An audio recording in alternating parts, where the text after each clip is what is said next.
मी doctor Padmaja Jadhav, मी consultant obstetrician आहे आणि high risk pregnancy हा माझा इंटरेस्टचा विषय आहे. बाळाचा जन्म झाला आणि पहिला गोल्डन आवर एक संकल्पना सध्या सगळ्या हॉस्पिटलमध्ये राबवली जाते. त्याच्यामध्ये असं आहे की पहिल्या 1 तासाच्या आत जेव्हा बाळ एकदम ॲक्टिव्ह आहे डिलिव्हरी झाल्या तेव्हा त्याला आईच्या संपर्कात न्यावं आणि ब्रेस्टफीड करावं.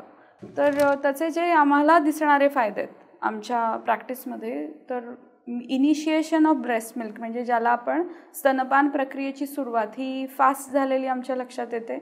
बाळं अशी शांत असतात, रडणं कमी असतं अशा बाळांचं. तर याच्यामध्ये एक प्रॉब्लेम खूप प्रामुख्याने आम्हाला दिसला, तो बाळाची लॅचिंग डिफिकल्टी. म्हणजे बाळाला ना ब्रेस्टला सक करताना किंवा स्तनाजवळ जाऊन दूध ओढताना बऱ्यापैकी अडचणी येतात. ॲक्च्युली बाळापेक्षा त्या आईला पण येतात. निप्पल्स तुमचे थोडेसे ड्राय असतील, डक्ट समजा ज्याच्यातून दूध बाहेर येणारे ते ब्लॉक्ड असतील, तर बाळाला थोडे एक्स्ट्रा एफर्ट्स करायला लागतात. त्या सकिंगमुळे ब्रेस्टचा जो एरिओला म्हणजे जो काळसर भाग आहे त्याला जखमा होण्याची शक्यता, किंवा ज्यांचे निप्पल्स खूप चांगल्या पद्धतीने बाहेर अजून आलेले नाही आहेत तर त्यांच्यामध्ये सोअर निप्पल होणं, थोडेसे क्रॅक्स येणं हे कॉमनली दिसतं. पण हे जर तुम्ही तुमच्या डॉक्टरांशी अगोदर बोललात तर साधारण 7व्या महिन्यापासून याची थोडीशी तुम्हाला तयारी करता येईल. निप्पल्स तुमचे सॉफ्ट ठेवणं, मॉइस्ट ठेवणं, खूप हार्ड रब न करणं, खूप हार्ड साबण न वापरणं.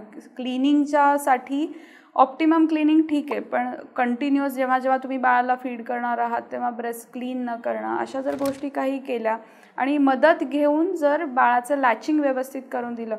फिश माउथ एक त्याच्यासाठी शब्द वापरला जातो. तुम्ही जर माशाचं तोंड बघितलं असेल तर त्याचा वरचा ओठ आणि खालचा ओठ जशा पद्धतीने सेपरेट होतो तसं बाळाचं तोंड सेपरेट होतं आहे. बऱ्यापैकी प्रमाणात एरिओला म्हणजे जो काळसर भाग आहे तो जर बाळाने धरलेला आहे त्याच्या ओठांच्यामध्ये, हिरड्यांच्यामध्ये, तर अशा बाळांना लॅचिंग डिफिकल्टी कमी येते. पण अजून एक याच्यात फंडामेंटल गोष्ट लक्षात घ्या की हे दोघांनाही नवीन आहे. बाळालाही ब्रेस्ट फीड करणं नवीन आहे आणि आईलाही नवीन आहे. त्यामुळे थोडा काळ याला द्यावा. जरा शांततेत समजून घेणं, करणं, सपोर्ट सिस्टीम चांगली तयार करणं, पॅनिक न होता सतत प्रयत्न करणं.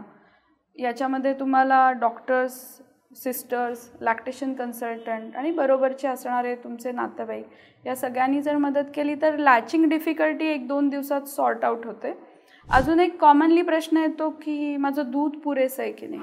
खरं तर ही प्रक्रिया अंडर द टेबल चालते. म्हणजे बाळ सक करतं आणि आईच्या ब्रेस्टमधून दूध येते, तर आपल्याला ॲज अशी क्वांटिटी नाही कळत. पण काही जण जे ब्रेस्ट पंप वापरतात ते सांगू शकतात मला 30 ml दूध येतं, 10 ml दूध येतं, मला मी क्वांटिटी वाढवू कशी.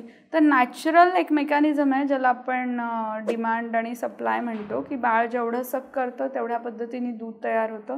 ब्रेस्टचा साईज किंवा खाण्याचा ॲज खूप मोठा परिणाम नाही. थोडाफार असेल खाण्याचा पण खूप मोठा परिणाम नाही. Hydration plays a important role.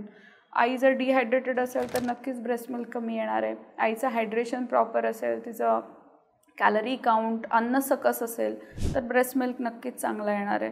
त्यामुळं डिमांड सप्लाय पद्धतीने जर बघायला गेलं तर बाळाला पुरेसं दूध हे नेहमी मिळत जातं. बाळ साधारण दूध पिल्यानंतर 1-1.5 तास 2 तास झोपत असेल तर समजा ते दूध पुरेसे.